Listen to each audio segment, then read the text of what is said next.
Tassa bhagavato arahato samma sambuddhassa. Namo tassa bhagavato arahato samma sambuddhassa. Namo tassa bhagavato arahato Samma Sambuddhassa. Good afternoon, everyone. Good evening, everyone. Okay.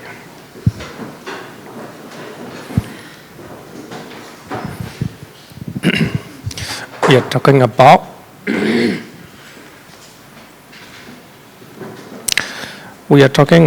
the benefit of Dāna. Actually, not what are the offering. We are talking about benefit of Dāna. So before we talk about that, I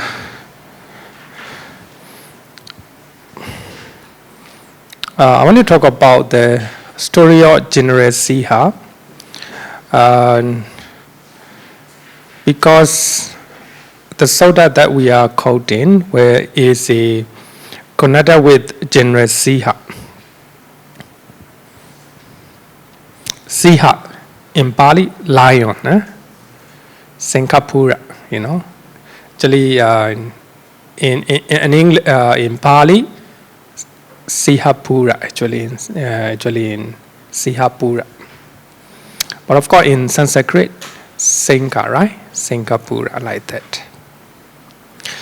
So General Sīha, he was a follower of Nikanda Nātapota. Sometimes we call it Mahavira, founder of Jainism. And when the parliament members in the Vesali parliament talk about the greatness of the Buddha Dhamma Sangha, he went to meet with the Buddha. And he reported to his teacher, Nikanda Nātapota, and Mahavira Nigaranapota rejected. Second time he heard that the parliament members are talking about Buddha Dhamma Sangha, how the Buddha is great, how Dhamma is well proclaimed, well expounded, like that.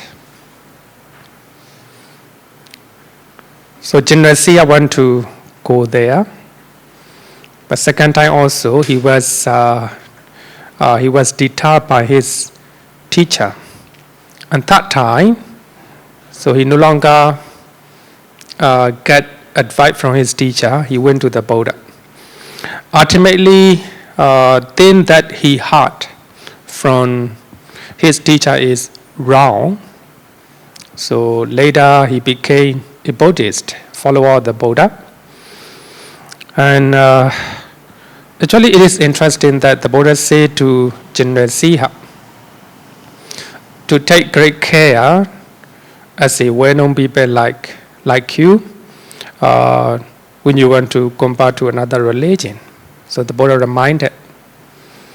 But General Sīha, he liked it very much because of that. It is interesting that the Buddha said to General Sīha to take great care as a well-known people like you when you want to convert to another religion. So the Buddha reminded.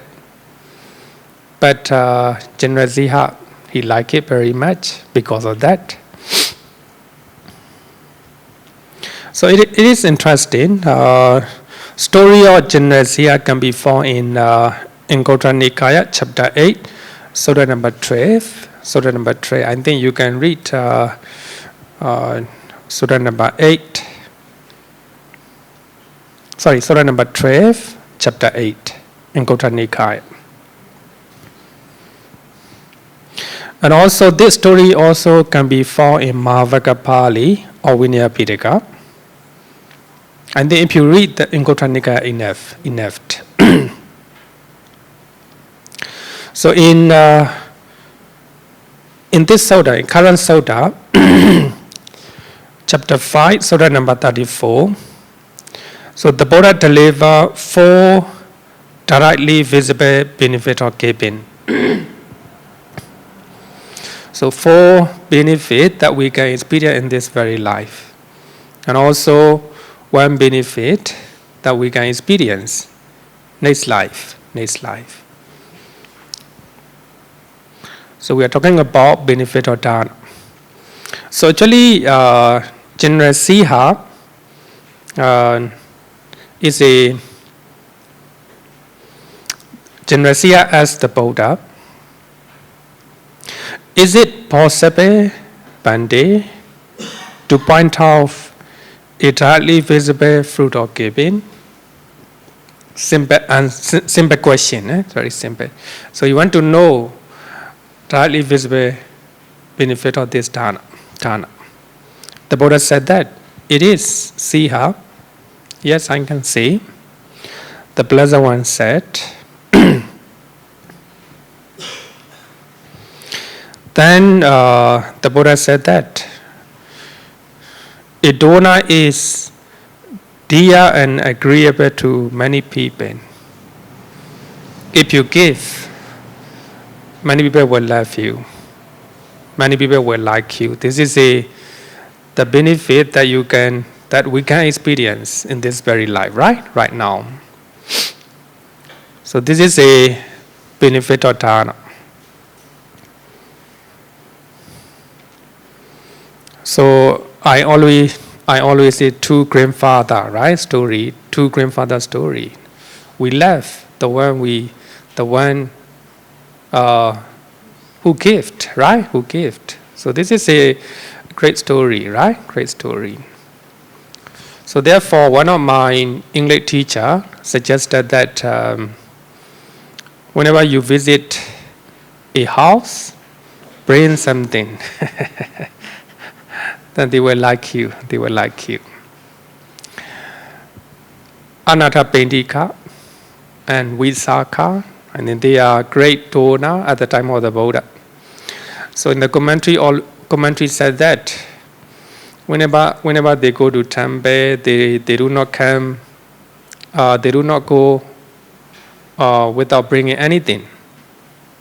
Whenever they go to monastery, they bring some snacks, some offering. So therefore, the commentary said that the novices, young novices, they are very happy. So whenever Anathapindika and Visakha come to temple, they look at their hand. They bring something in their hand, So the Samanera, novices, they love Anathapindika and Visakha, And I have one student who always brings some snacks and write something on it. Breakfast for Bhante. With a beautiful writing. So you see, actually it is a habit, It's a habit. So giving create, people will love you when you give, If you are giving to your family members, they will like you. If you are giving somebody in your company, they will like you, They will like you. Anyone, So therefore, when you want to have love and recognition from other people, trying to give, So this is a benefit of giving. Another one is, second benefit is a good person's result to a donor. Of course, if you are giving, bad people also will come to you, But here also, good people, good people will come to you. So also, this is also important, This is so important. A house which prepare food for the visitors, And they will go there, They will go. People would like to come to your house, right? House. Even among your families. Some people are generous, right? Some people, they always cook. They invited their family members, and I think family member, they like that family, right? That family. So this is quite obvious. So when, of course, but people also will approach you when you are giving. So there will be a lot of people who want to ask, right? Who want to ask for your help. Another one is a donor acquires a good reputation. This one also one of the important benefits of Dāna, right? Dāna. If you are generous, if you are always giving, you have a reputation. So you'll be popular in your family, you'll be popular in the temple, you'll be popular in your company, like that, right? Wherever you give. So therefore, this is also important benefit. It is said that as a human being, we need food, we need clothing, we need shelter, right? Three things. So three things are important. So other than three things, we also need one thing, identity. Who we are, right? Who we are. Normally, if somebody has enough food, clothing, and shelter, what they seek is identity. Who am I? Who I am in the society, right? And also, you can look at in the world, right? American and China are trying to compete, all the time competing. So they want to show their identity. So for that reason, they give so many things to other country, right? They give economic assistance and weapons, and also diplomatic support like that. So you can look at China also start to give, right? Japan, very generous, right? Japan, very generous. Japan occupied most of the, I think, Asian countries. So by that time, people hate them. But right now, the Asian people left Japan because Japan gave, right? So many things to those countries. So therefore, a donor acquires a good reputation and popularity. This is also one of the benefits that we can see in this life. Another one is a donor is confident to approach the assembly. This is also quite obvious. A donor is always confident, to talk, to go in the assembly. So number 1 to number 4. So these are benefits of giving that we can see in this life. So the last one, after death, a donor is reborn in a good destination. So this one, the last one, we cannot see, right? In this very life. But the question is, what are the benefits that we can experience, that we can experience in this life? But the Buddha say 5 things. The last one. So therefore, General Sia said that, Bande, I know number 1 to number 4 because I am a donor. So because of that, many people left me. Because of that, I am full confident to go to the assembly. I'm popular, and also many good people approach me. So these 4, he can experience himself. But the last one, he said that, I believe the last one because I believe you. I believe the Buddha, right? So he liked the Buddha. Therefore, even though he cannot see, in this life, so he believed because he believed the Buddha. So these are the 5 benefits of Dāna. I think when you look at this one, right, it is when we contemplate the 5 benefits of Dāna, I think it's encouraged to do Dāna, right? To do Dāna. To do Dāna is not just offering to monasteries and temples.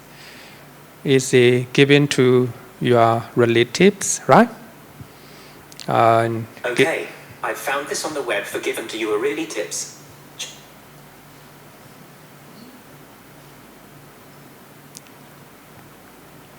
So, yes, when you look at 5 benefits, I think it is encouraged to do Dāna. Okay, so do you have any question or do you have any question?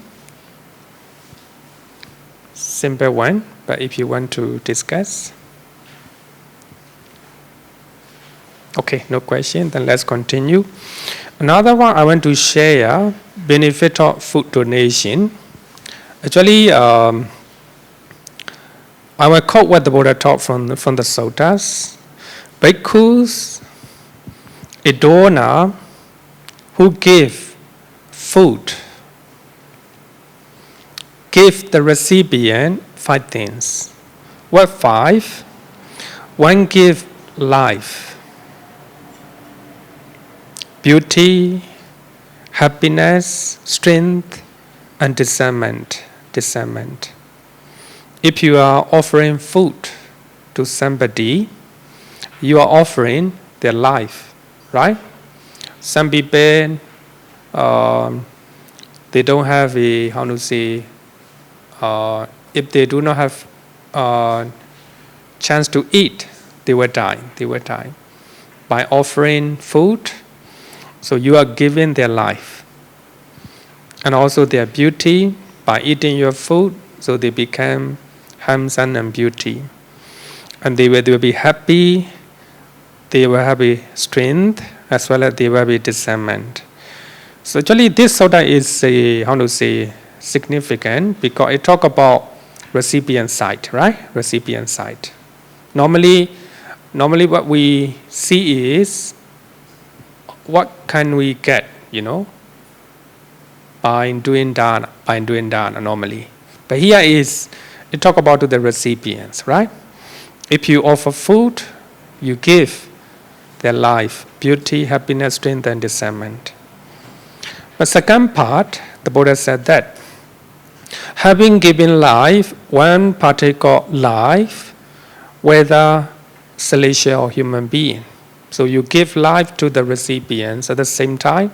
As a result of that, you partake of life,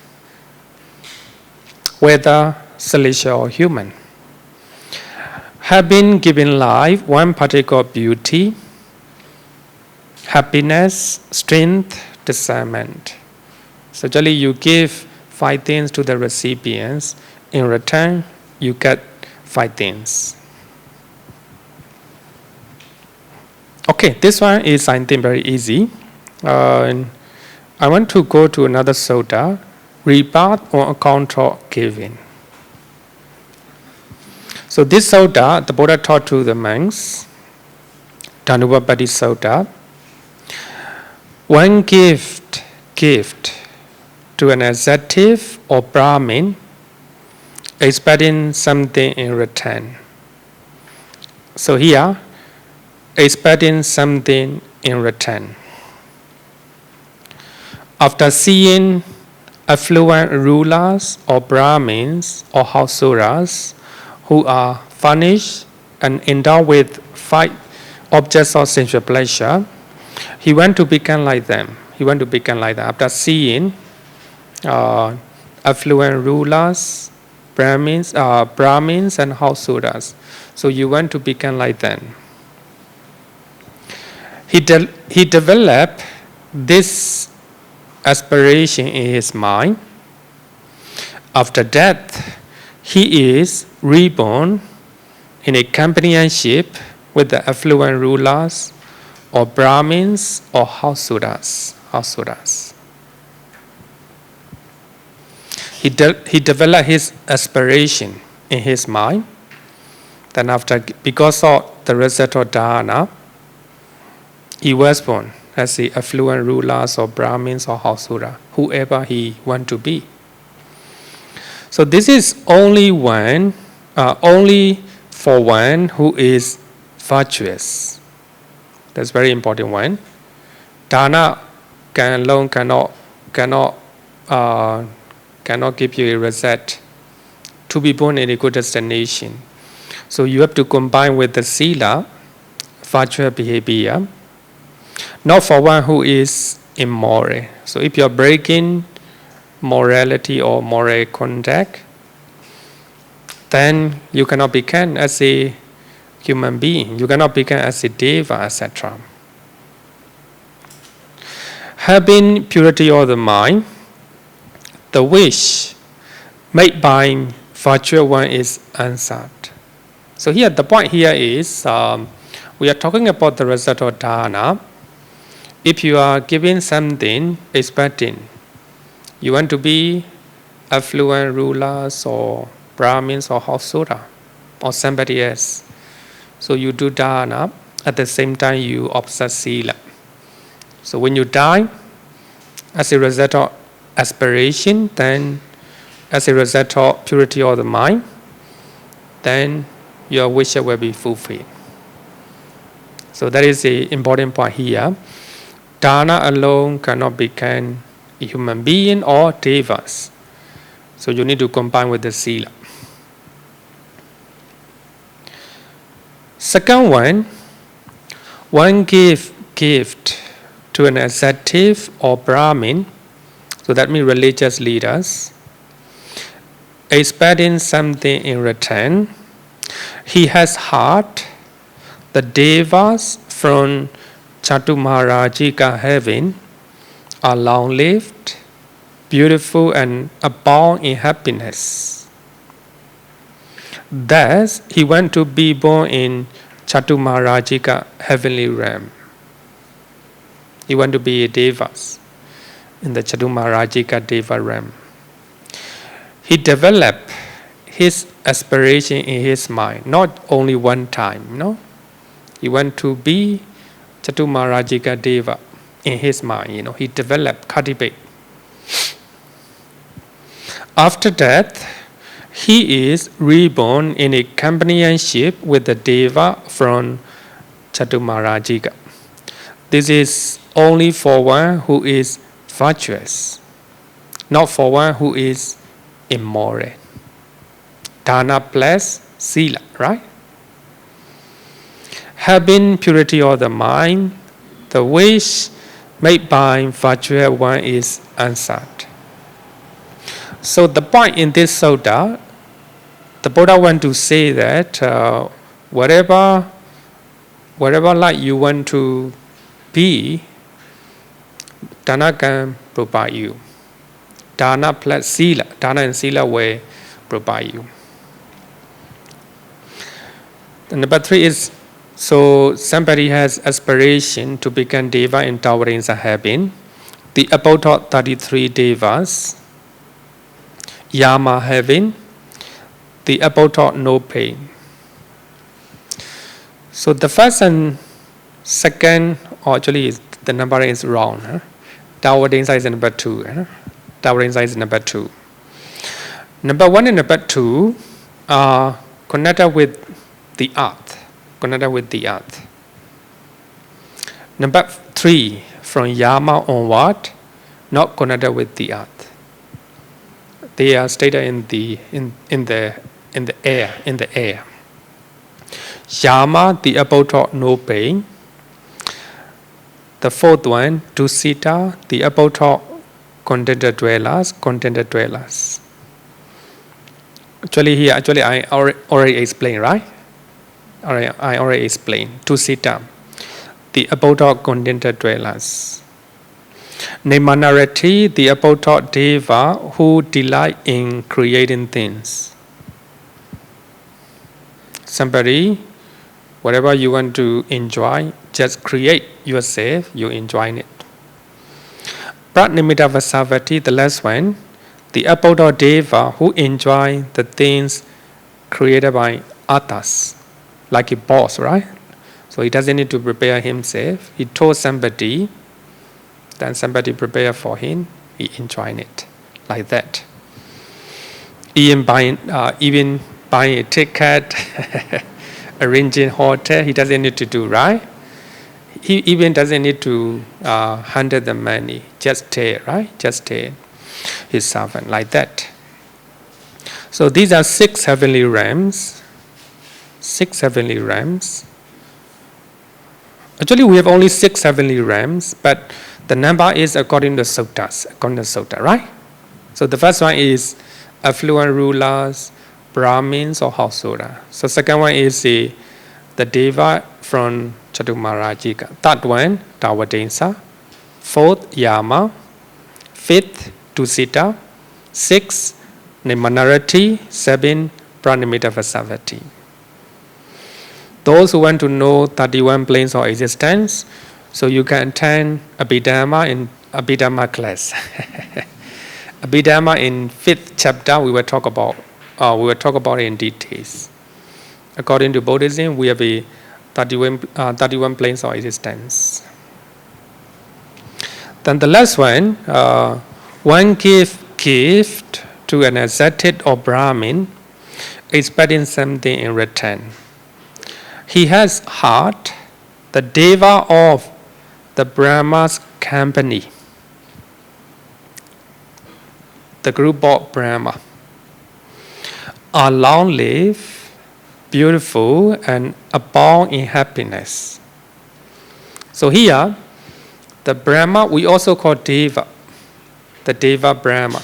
Deva means the sentient being, the person who have a radiation, a lot of radiation, right? Radiation, Deva. So the last one is the Brahma realms. The Deva of Brahma's company are long-lived, beautiful, and abound in happiness. Thus, he wants to be born in the Brahma realms. Brahma realms. He develops this aspiration in his mind.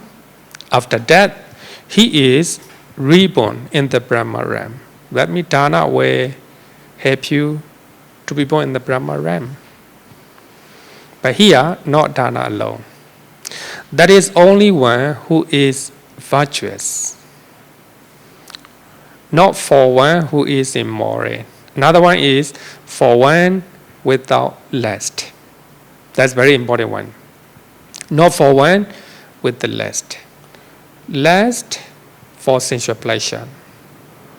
Attachment to sensual pleasures. That's very important one. If you want to be a Brahma, the first one, you have to do Dāna. Secondly, you have to observe Sīla. And third one, you need to let go sensual pleasures. No attachment to sensual pleasures. Having divided or less, here, that's very important, right? Having divided or less in sensual pleasures, the wish made by virtual one is answered. So that means when you attain jhanas, you don't have any attachment to sensual pleasures. When you die with the jhana state, then you be born as a Brahma. So here, look at what the Bhikkhu Bodhi said in his note, note number 1705. So here, Vitaraga. What is Vitaraga? Without lust.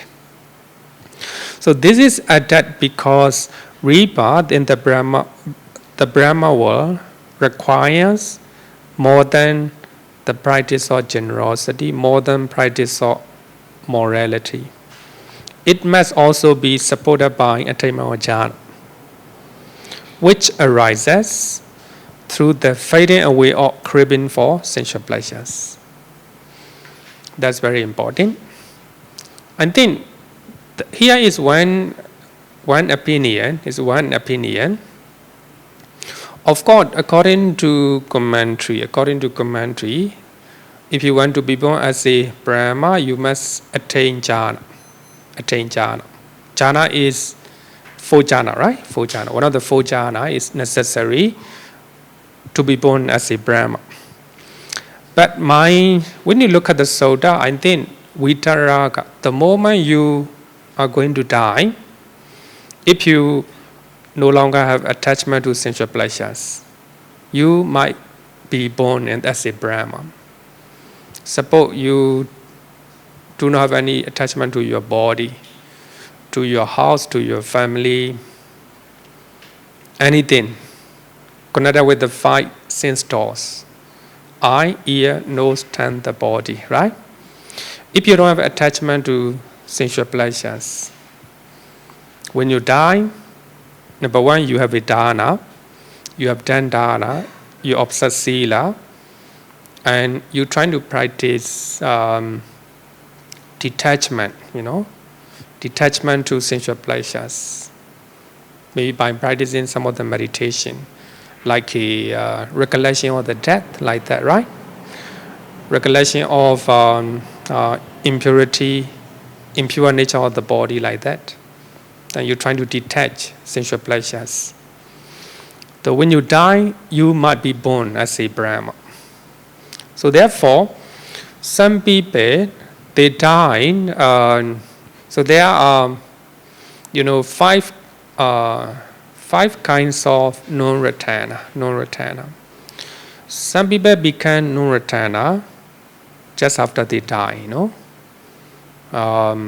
So therefore, it is possible, even though you don't attain any jhana, any of 4 jhana or arupa jhana. So it is possible, actually it's my thinking, my opinion, it is possible that if you can detach from sensual pleasures the moment you die, then you can be born as a Brahma.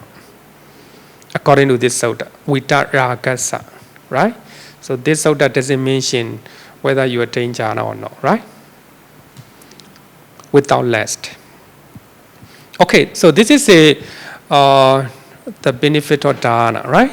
Benefit of Dāna. So when you do Dāna, so it will be a supporting factor for you to be born as a human being, as one of the deva in 6 heavenly realms, and also as a Brahma. So when you want to be as a human being, deva in 6 heavenly realms, you need Dāna as well as Sila, right? But when you want to be born as a Brahma, you need meditation. Samatha, right? Samatha. Okay, any question and anything you want to ask? Okay.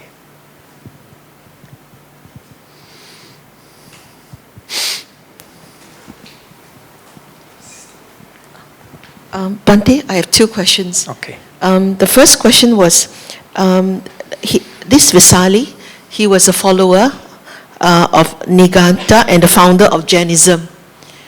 And it's recorded in the Sutta. Yeah. So I think is it very funny? Because if I come to you for lessons, I join another religion or I found another religion. So it's not really very funny, right? Yeah, it's not very nice. Okay. Then second thing is that I think there is a missing word. I think you mentioned something about discernment. Discernment, there's one. Discernment, yeah. Patipana, yeah. Yeah. So discernment of something from something. So discernment I think is a wisdom. Discernment of the good from the bad. Or maybe no. Discernment is it talk about understanding or increase wisdom. So if you offer somebody, suppose you are giving nutriment milk to your grandson or granddaughter, so that food will increase the brain development. Wisdom. Yeah, wisdom, Thank you. It will help you to be wisdom, higher wisdom. Yeah, okay.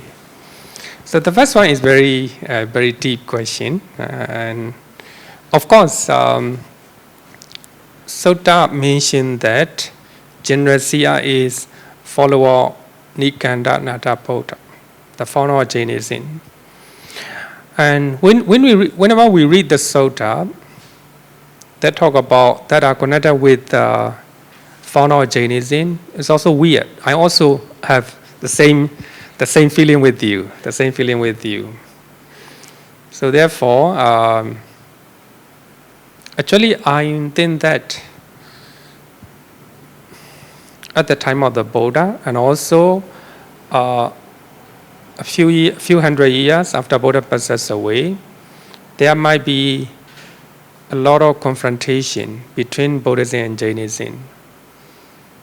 Jainism also trying to condemn Buddhism, and also Buddhism also trying to condemn Jainism. So they are confronting, they are competing in India. For that reason, even in the Pali Canon, when you read the Sutta connected with the Jainism, it's always trying to look down or belittle on them. It also not very nice. I think the Buddha, were not too like that. I think the reason is when General Siha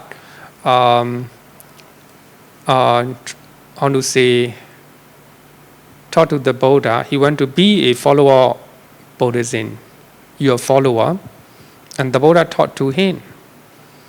Siha trying to, you need to use investigation. You need to investigate thoroughly, like a well-known people like you, before you convert to other religion. The Buddha said that. One thing. Another thing is, I think it is mentioned in the same suttas. Another thing is that General Siha is a strong supporter of Jainism. So therefore, Jain monks, they always go to his house and receive offering. So the Buddha said that, Siha, you are a strong supporter of Jainism. So you are like a water fountain. Your house is like a water fountain, and many Jain monks, they come and drink. Then you continue to support them. The Buddha said in the suttas, you continue to support them. So when you look at these two statements, I think the Buddha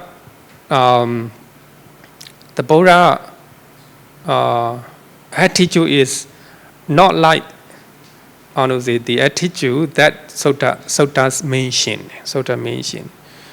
Suttas are arranged by ancient monks. At least we can say that the participant of the first Buddhist council, right? The participant of the first Buddhist council. So it reflects their opinion, their attitude, right?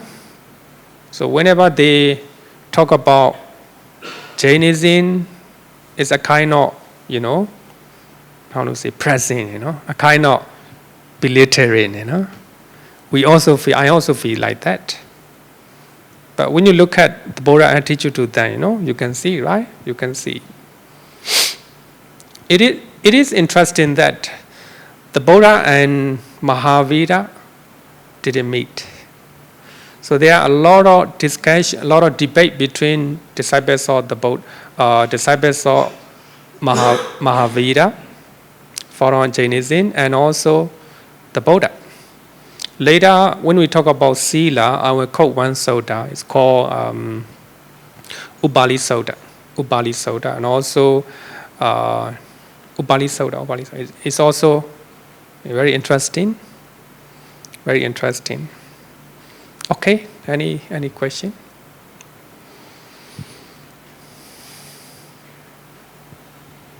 Okay, no question. Then let's talk about one of the important topic.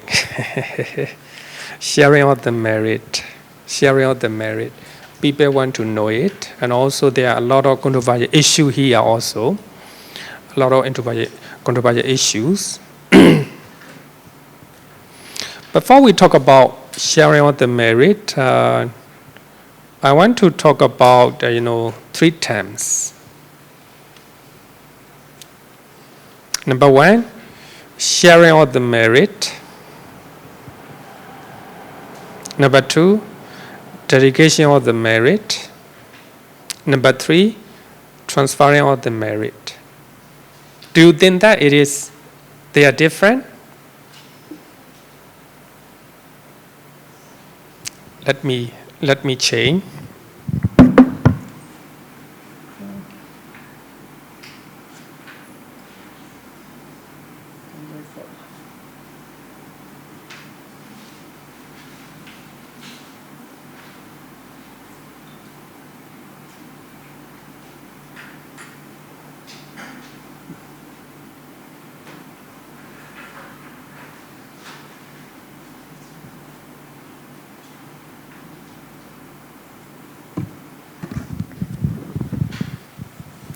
So here, sharing of the merit, dedication of the merit, and transferring of the merit. Do you think, are they different? Different, right? Different. Maybe I want to answer, because there is a, when I post on social media, one of the Buddhist scholar pointed out to me, because I use transferring of the merit. Transferring of the merit. Actually, it's very controversial one. He said that you shouldn't use that one because it's a controversial. And then here I explain my opinion. All these terms can be used if we have a right understanding, and also if we have a right attitude. That's very important. Of course, sometimes the language are very controversial. If we use a certain language, which is a controversial one, then it will lead to misunderstanding. So here, of course, we have to be very careful to use a word. So all these terms can be used if we have a right understanding and right attitude. As a Theravada Buddhist, we do good deed, dedicating our departed relatives. Sometimes we use in memory of our departed relatives, right? In memory of dedicating. Dedication of merit will be also a good choice, because there's no controversial issue. No controversial issue. Dedication of the merit. We do good deed dedicating to our departed father, departed mother, departed relatives, like that. In memory of departed relatives. And we share these merit with them out of compassion and loving kindness.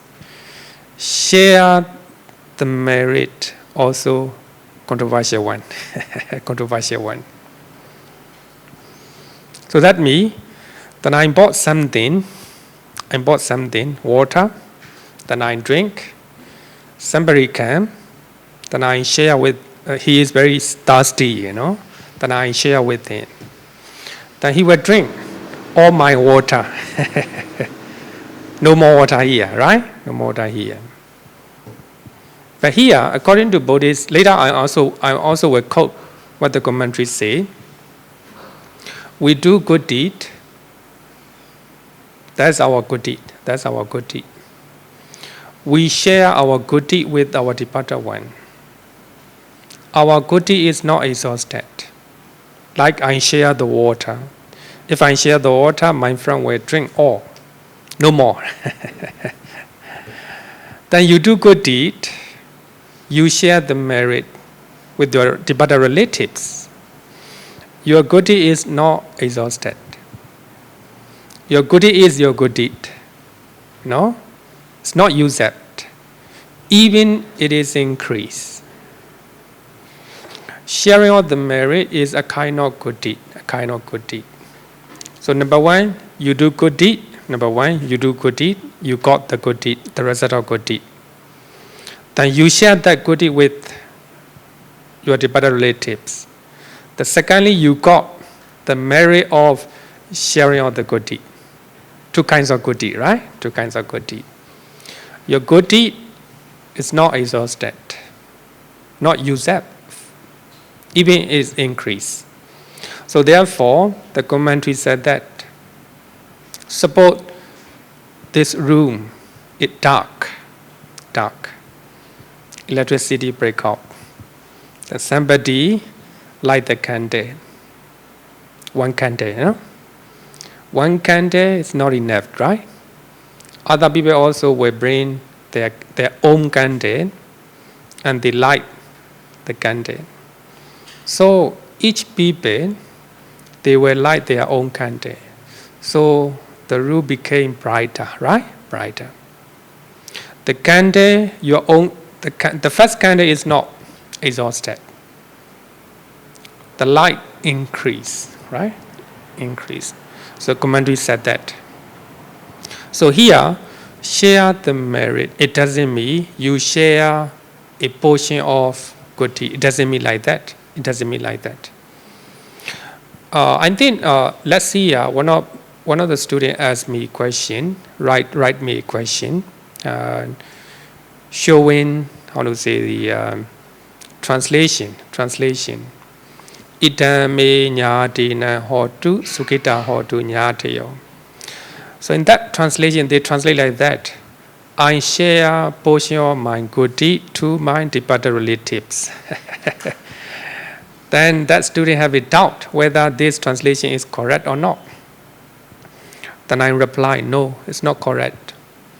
We share our good deed. We share all, you know. But our good deed is not exhausted. Our good deed is our own good deed. We just share, you know. So therefore, this share the merit also a little bit controversial one. So if we use dedication or merit, it's the best. We do good deed in memory of somebody like that, so and so. But the last one is more controversial. Transfer of the merit. We believe that our good deed will be transferred to our departed relatives or even to all sentient beings. So here it is important that transferring of the merit is used metaphorically. It's not a literal meaning. That's very important. According to Theravada Buddhism, here, not according to Buddhism, no? According to Theravada Buddhism, we cannot transfer physical one. You want to give to your departed parents, you want to give food to them. You cannot give physical food to them. According to Theravada Buddhism, so you have to do good deed. It can be Dāna, it can be Sila, it can be meditation. Then you share the merit.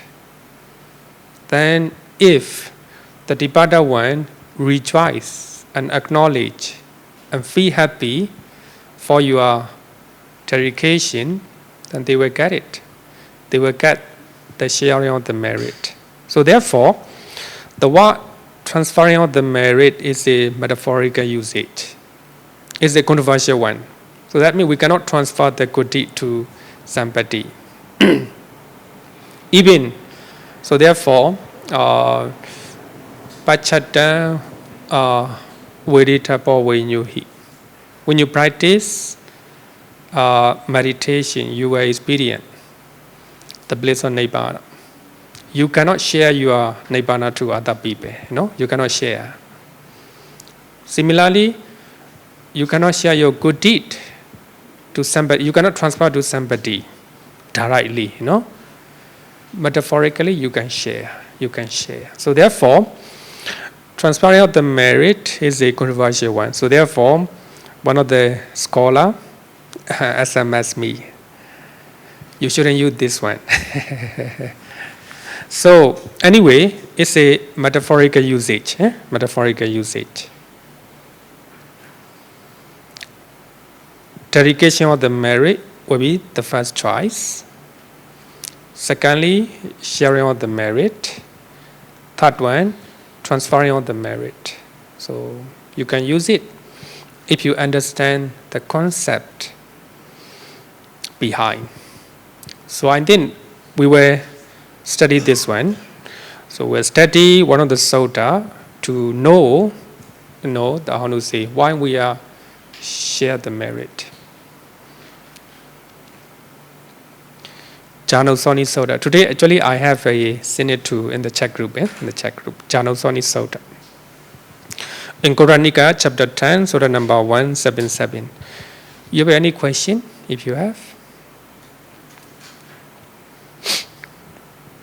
Okay, no question, then. This sutta shows 10 causes of karma. 10 causes of karma. 10 causes of unwholesome karma. 10 causes of wholesome karma. So therefore, it is included in the chapter 10. So this sutta is important because it explains about sharing of the merit. Sharing of the merit. Or dedication of the merit. If you want to know more about this sutta, you can read Mr. Peta comments and notes on this sutta. It's very interesting. Mr. Peta, I think many of you know him, right? He is a great scholar living in Singapore. He translated so many suttas. So his translations are reliable, reliable.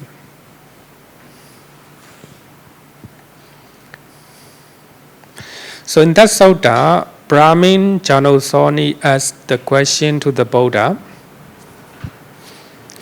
Master Gautama, we Brahmin give gift and perform the memorial rites for the death with the thought, let our gift be of benefit to our departed relatives and family members. Let our departed relatives and family members partake of our gift. So here, the question. The Brahmin Jāṇussoṇī asked the question to the Buddha. So they normally do Dāna. They perform memorial rites for the death with the thought, may this gift be for the departed relatives and family members. May they partake of this gift, this Dāna.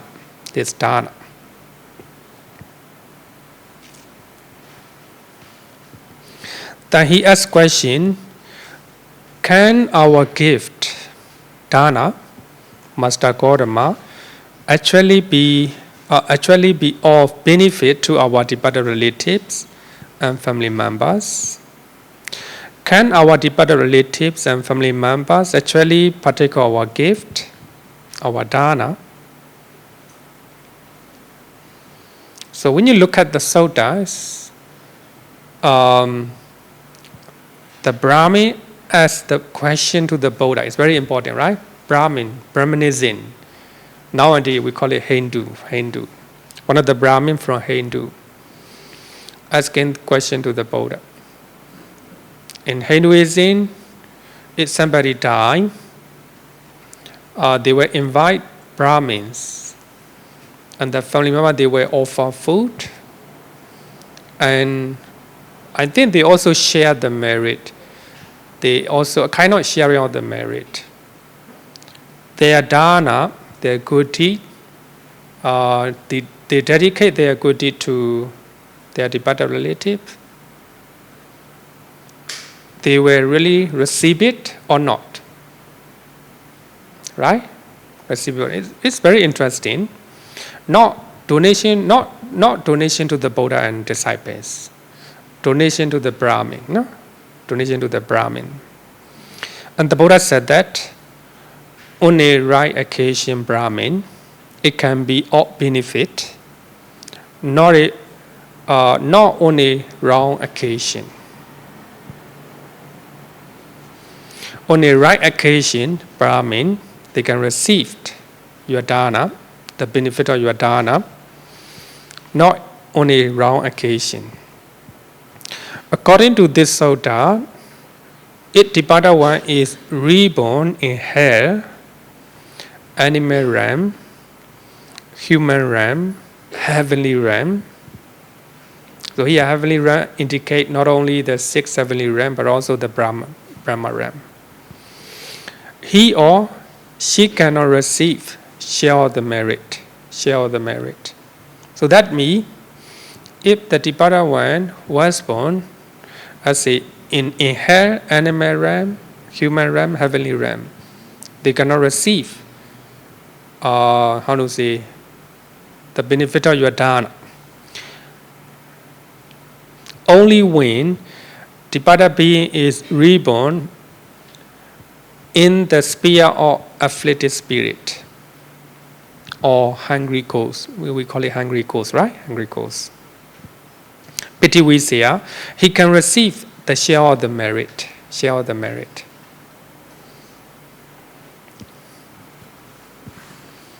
So, when we study this Sutta, we can learn that if the Brahmin, the family of the Ittipāda one, so they will invite the Brahmin, they do Dāna, they perform rites and rituals.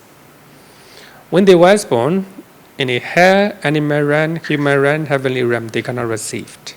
Only they was born as a Peta, or afflicted spirit, or hungry ghost, they can receive it. So here there is a one term in this Sutta. Dāna is gift. Another one is sattani. So actually we need to know what is the word sattani in this Sutta. So therefore, let's look at what the Bhikkhu Bodhi say. Sattani says a ceremony in honor and for the benefit of dead relatives, observed with a great strictness at various fixed period, and on the occasion of rejoicing as well as mourning by the surviving relatives. Simply, the family member, they will invite Brahmins. They offer food and other requisites, as well as they do rites and rituals. Then the question is, they do those good deeds. Does the Ittipāda one receive it or not? Or does Ittipāda one can benefit from it? The Buddha said that if Ittipāda one was born as a Peta, they can get this good deed, or the benefit of that good deed. Otherwise, if they was born as a other realm, they cannot. So therefore, so the word sattani is also important one. Sattani karma, perform memorial rites for the dead, Bhikkhu Bodhi. So when we look at the Pali English dictionary, written by Mr. Reed David, a funeral rite in honor of departed relatives connected with the meal or gift to the Brahmin. The commentary of Peta Vatu said that Pañcagati karma instead of the word sattani karma. When it quote this Sutta, it means to do good deed. So that means the Brahmin and all departed relative, they will do good deed. and they were perform rites and rituals, then the Brahmin asks, it really benefit to their departed relatives? The Buddha say, only right occasion. Right occasion means when they were born as a Peta, no other realm, no other realm. So that means this sutta also as a so for that reason, some scholars said that the idea of sharing of the merit comes from Brahmanism, not taught by the Buddha, according to some scholars, like Astamika, Astamika. And he said that sharing of the merit is not found in the Buddhist teaching, but dedication of the merit not contradict with the Buddhist teaching. We can dedicate our good deed with our relatives, but he said that sharing of the merit comes from Brahmanism, So by looking at this sutta. Okay, so I think whatever happened, whether the Buddha talk about this or not, I think we have to learn on this topic, whether it is a Buddhist teaching or not, So when you look at this sutta, it's not it does not talk about donation to the monks and disciples of the bhikkhus and nuns. It talk about donation to the Brahmin, right? Brahmin. Later, I will quote one sutta. Not this sutta, we call it Vatu, Peta Vatu. So when we quote Peta Vatu, like Tirokota Sutta, so it's surely that it is found in the Peta Vatu. Then, before we talk about sharing out the merit in details, then we need to know who is Peta, what is Peta. Departed one. The literal meaning of Peta is a departed one. Literal meaning of Peta is a departed one, the one who has gone. Bhikkhu body use afflicted spirit. Some use different terms, such as wandering ghost, Rasa web. The one who write, the analysis of Pali Canon. Wandering ghost. This one is very beautiful, wandering ghosts. So they are different types of Peta. Later we have to learn. So wandering ghost is one of them. Another one is hungry shaped. Sanisaro Bhikkhu. Hungry ghost is a popular term for the word Peta. Actually, we have, even though we use the word hungry ghost, it is just only one type. There are some ghosts, they are not hungry. Yeah, really, not a joke. Not really hungry,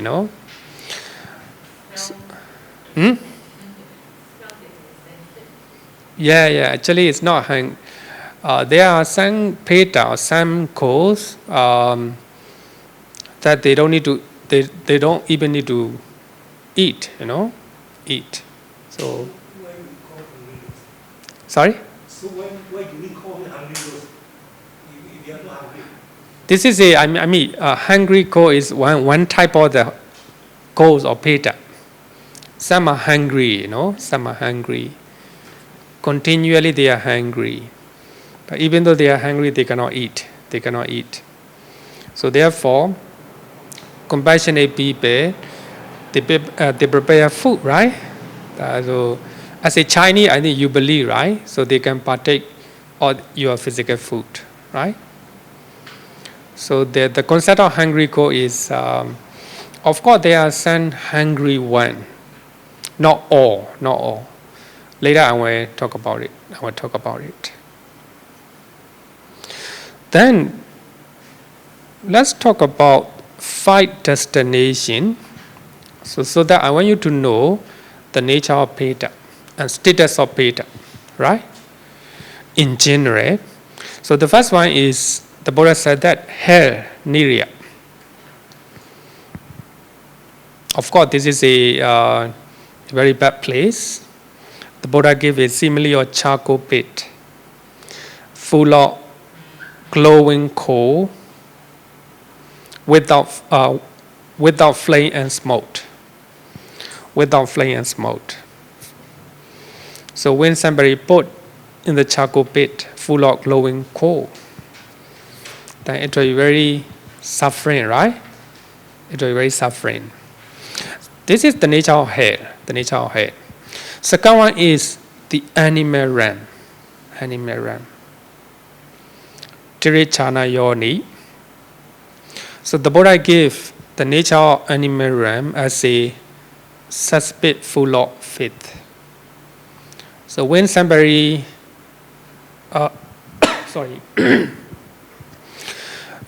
if you live in the cesspit full of faith, it will be suffering, right? It will be suffering. It will be suffocating. You need to struggle a lot, right? Struggle a lot.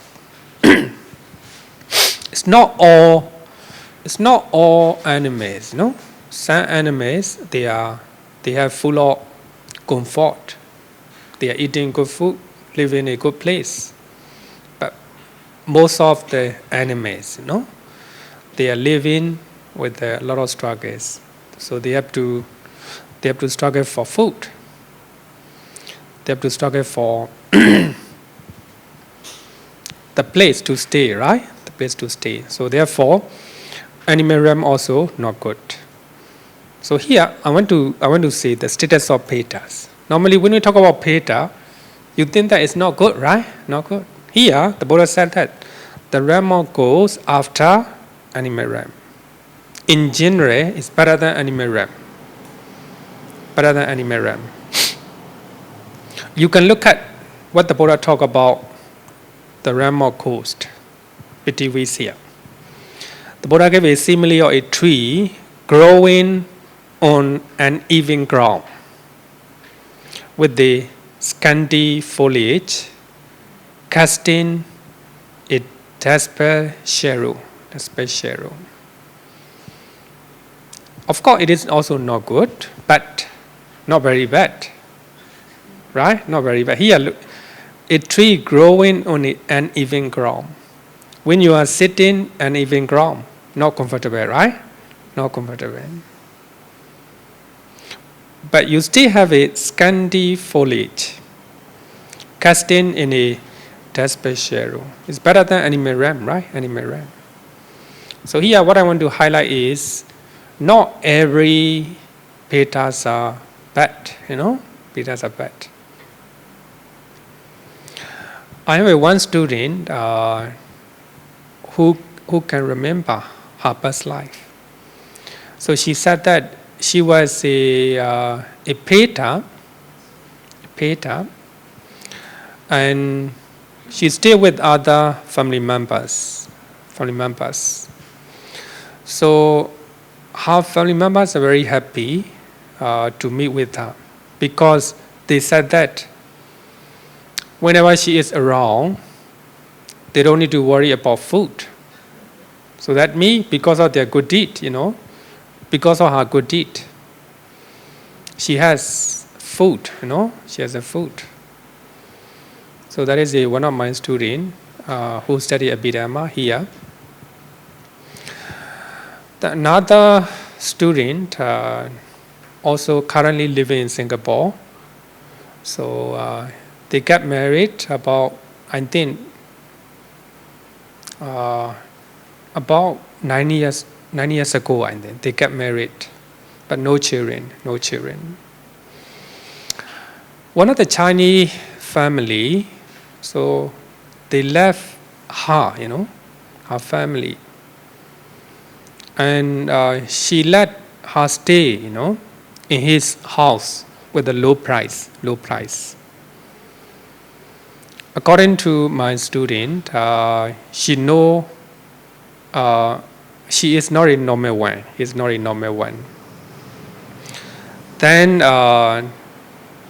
one day, she have a dream. Then somebody want to come in. Somebody want to come into the room. She got up, she got up from her bed, and she said, no, don't come in. She and her husbands are sleeping. Suddenly, she got up from her bed and saying, somebody, do not come in. And the husband have to bring her back in the bedroom, in the bed. In the morning, she doesn't know anything. But she remembered that somebody want to come into the room. That from the time onward, so she got pregnant. And she was born a young girl. Now it's about 2 years old. She was,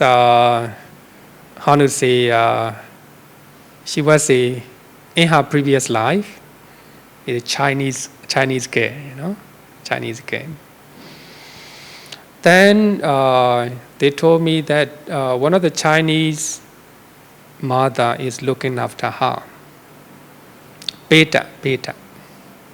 One of the Chinese lady looking after, actually now, no more her, she is not, her daughter, Of course, in her earlier life, she was a daughter of Chinese mother.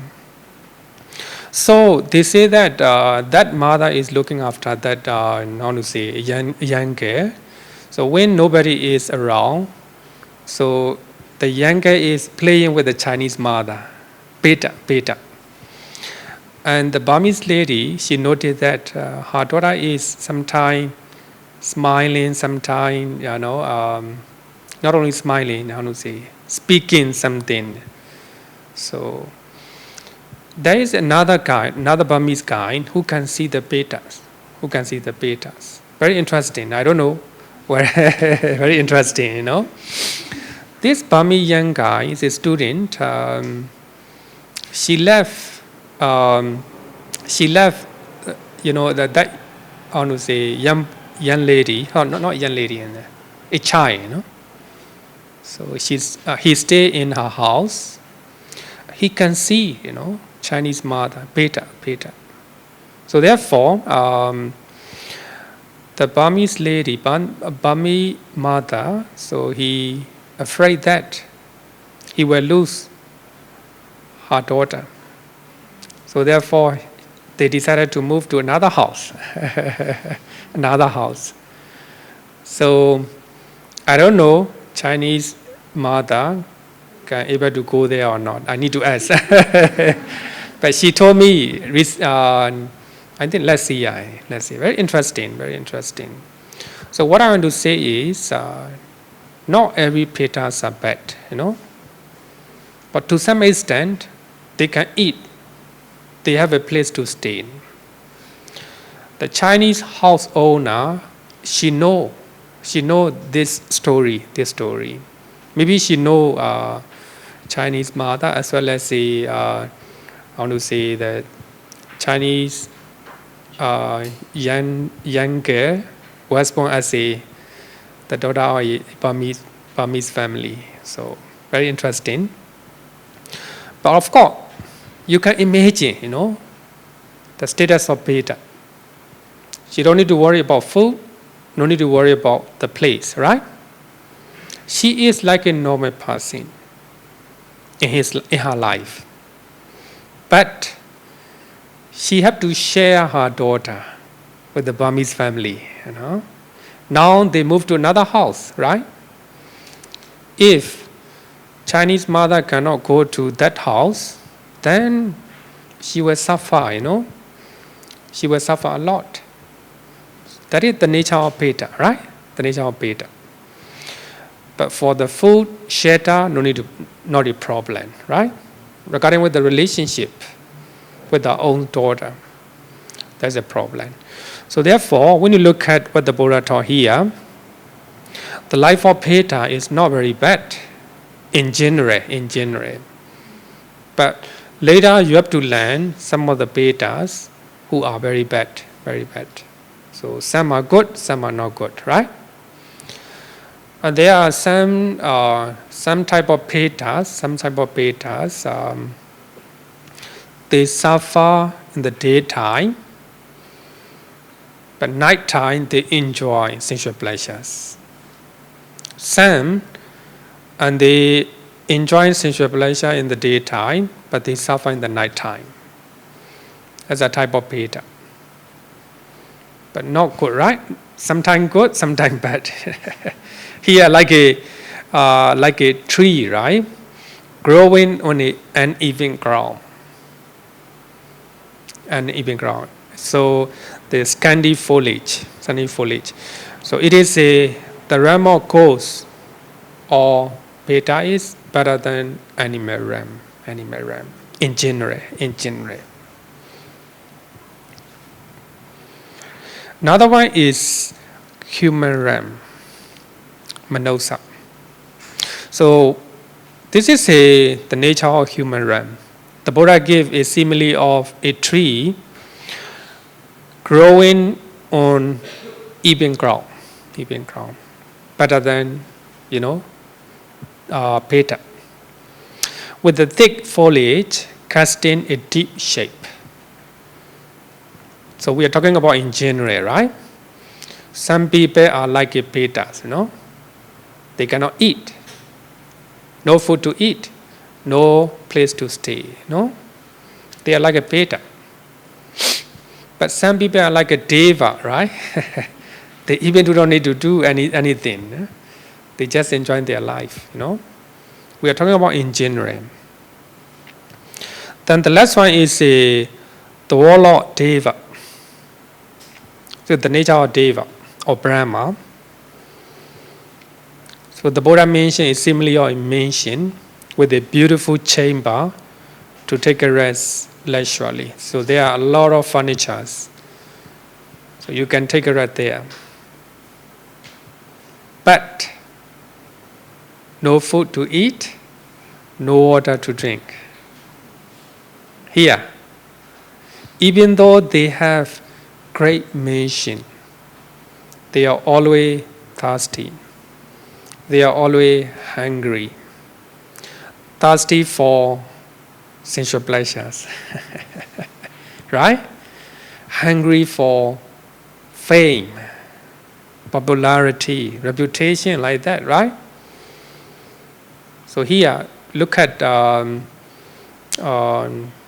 think there are some story, even among the Devas, so there are a lot of how to say, competition, a lot of confrontation. So they are hungry, they're thirsty. Even though they are enjoying sensual pleasure, they are not satisfied with this. So therefore, the warlord Deva also, they are thirsty, hungry. This is a metaphoric the Buddha used. Only you attain Nibbana. The Buddha said that in that Sutta, Sīhasenāpati. Only you attain Nibbana, then you no longer thirsty and hungry. So the Buddha gave a simile of Nibbana as a oasis, full of water and very shady, and also some food to eat. And somebody go there and take a bath, and also you take some the fruit and eat it. No thirsty, no hungry. You enjoy, That means Nibbana is like an oasis. So then, if you attain Nibbana, you no longer have any craving, any attachment, any lower dosa moha. Then, because of that, you will not have any metta suffering. So here, I quote this Sutta. The reason is I want to show you the status of Peta, right? In general, the life of Peta is not bad, like even animals. But some Petas are worse than animals, So there are many types of Petas. Later we have to learn. So when you look at Jāṇussoṇī Sutta, the commentary of Jāṇussoṇī Sutta mentions the food of being. The food of being. Karma is the food of beings in hell. So they was born in hell because of their unwholesome karma. Grass and leaves, etc., are the food of animals. Actually, the Buddha is talking the commentary is talking in general. The rice and snack, etc., are the food of human being. Then number 4, ambrosia is the food of deva. Ambrosia is the food of deva. Then number 5, spit, mucus, etc., are the food of afflicted spirit, the food of Peta. Some Peta, they eat spit, they eat mucus, they eat blood, etc. So that is their food. And number B, the afflicted spirit or Peta are also living on what is given by others. So this is a literal meaning. Living on what is given by others. It means their relatives do Dāna, do good deed, then they share the merit. Then if they rejoice their good deed, that sharing of the merit, they will they will be transformed to higher existences.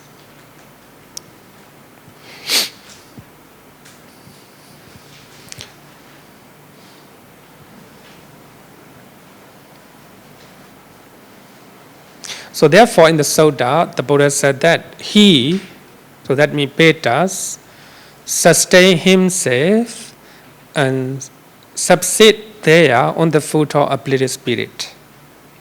Or else, he sustain himself there on what is his friends, companions, relatives, or family members in this world offer to him. So that means, if somebody became a human being, they will eat some food, some snacks like that. But if somebody became the deva, they will eat ambrosia. So if somebody became Petas, so they will sustain the food. So they will eat, very filthy mucus, dirty, blood, etc. That is their food. And also, they will sustain themselves on what is his friends, companion, relative, or family members in this will offer to them. So when you look at this translation, it seems that it is offering a kind of physical food, offering a kind of physical food, right? Physical food. Later we will talk about that one, whether it is according to Tritavara, whether it is a physical food or it is a meritorious deed that you share. So this is a right occasion when the gift is of benefit to one living there, to one living there. So that means, according to this Sutta, when the Buddha one was born in hell, animal realm, human realm, heavenly realm, they cannot get the benefit of your gift, your Dāna. Only when they were born as a Peta. So here, it's not clear whether you give physical food or you share the merit. Later we have to learn. Not clear yet, right? Not clear yet. Later we'll learn in how to say little by little. Any question? Okay.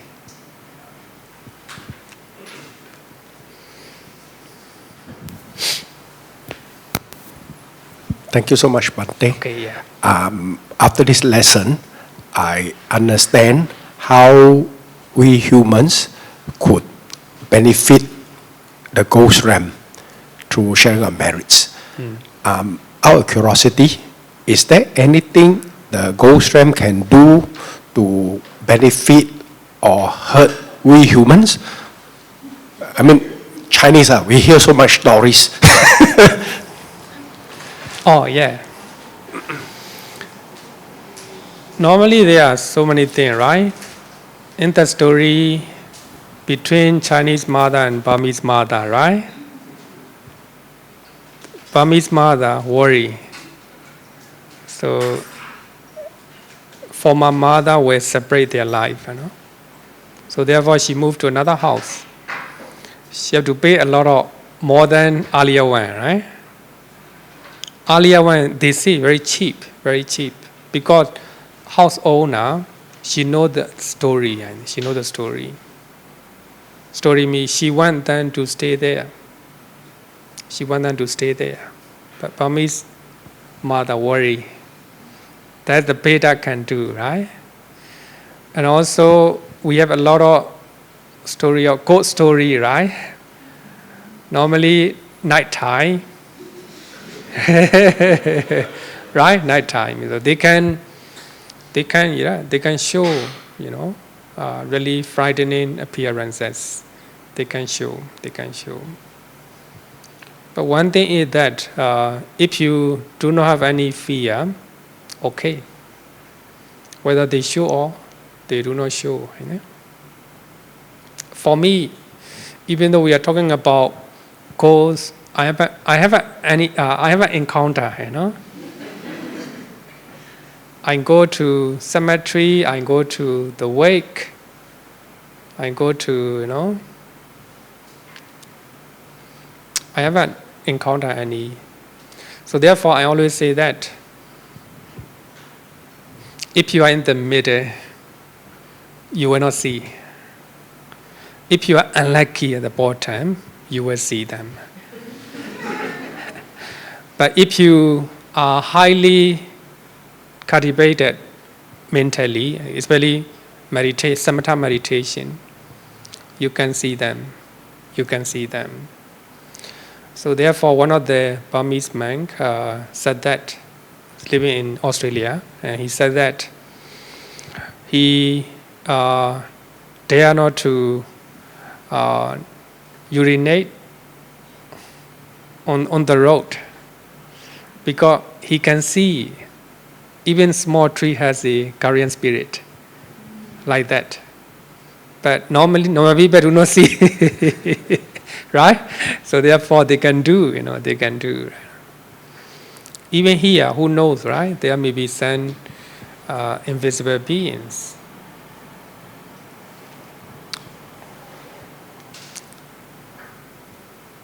Any question? Actually, okay, second question. Maybe go for recording. Yeah. So conversely, is there, because we also some sort of praying, wishing, praying to devas, wishing for things and this and that. So do the deva realm, can they interfere in the human realm by giving gifts or issuing punishment to us? Deva realm, right? Devas. I think they are busy. They are busy, right? So they are busy themselves. So even they don't have time, So therefore, we always say that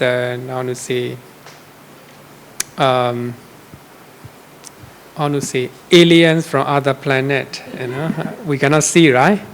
We cannot see that. Maybe they are busy themselves. They don't have any interest, to human being like that. I think the deva also. I think deva also different, different status. sun deva living here, like the guardian spirit or tree guardian spirit. They are a kind of deva. So they are member of the first heavenly realm, So they can harm human being.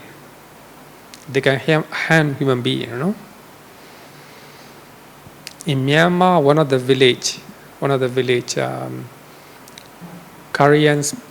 tree guardian spirit is very powerful. And new monk go there, and he trying to build toilet near that tree. He became angry, tree guardian spirit became angry. He killed even a monk. Then another monk came. Then he, actually I forgot, exact story. So second monk, he trying to relate loving kindness around monastery compound. The night time, I'm not quite sure whether it's, I have written in my Burmese note. Night time, I think the guardian spirit came and meet to the monk. The reason why he killed the earlier monk, because for that reason, so second monk moved toilet to another place. So there are some story like that, can make some damage, damage. Okay, so regarding thank you, Bante, so much. Okay. Yeah. So sorry, Bante. One last remark. Okay. So therefore, in conclusion, since the devas are generally very busy with whatever they are doing to interfere in our life, we humans should study the Dharma and practice Sila, and don't bother about the devas. Don't try to pray, ask for favors, and all those stuff. Right? You're right. I think you're right. Yeah.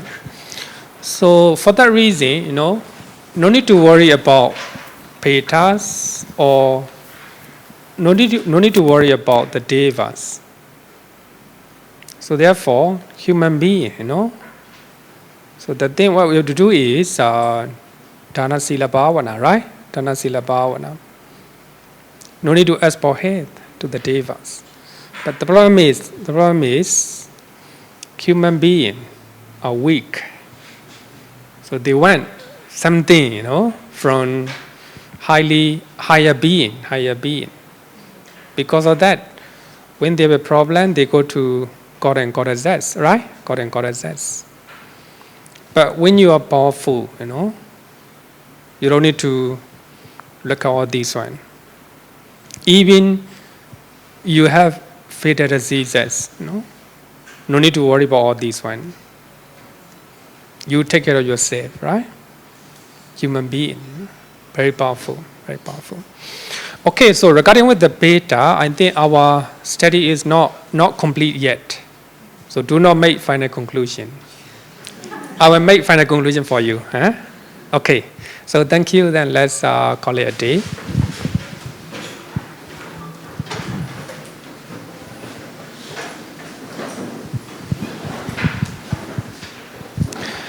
Yo varatam bhavaro manu Jesu sakyamuni bhagavakata kecho paragato bala vidya samangi tan sukatan saranathamupemi ragavi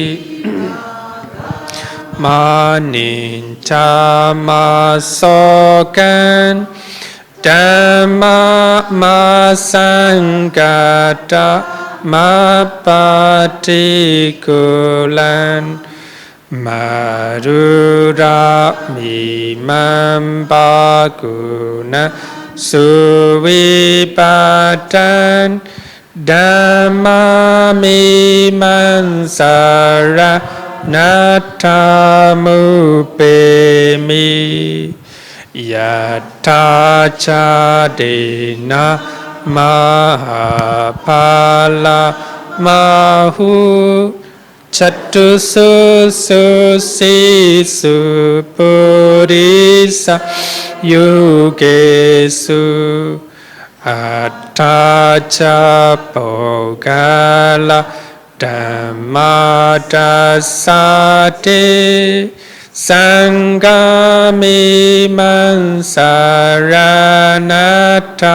mupemi Sadhu, sadhu, sadhu. Good night, everyone.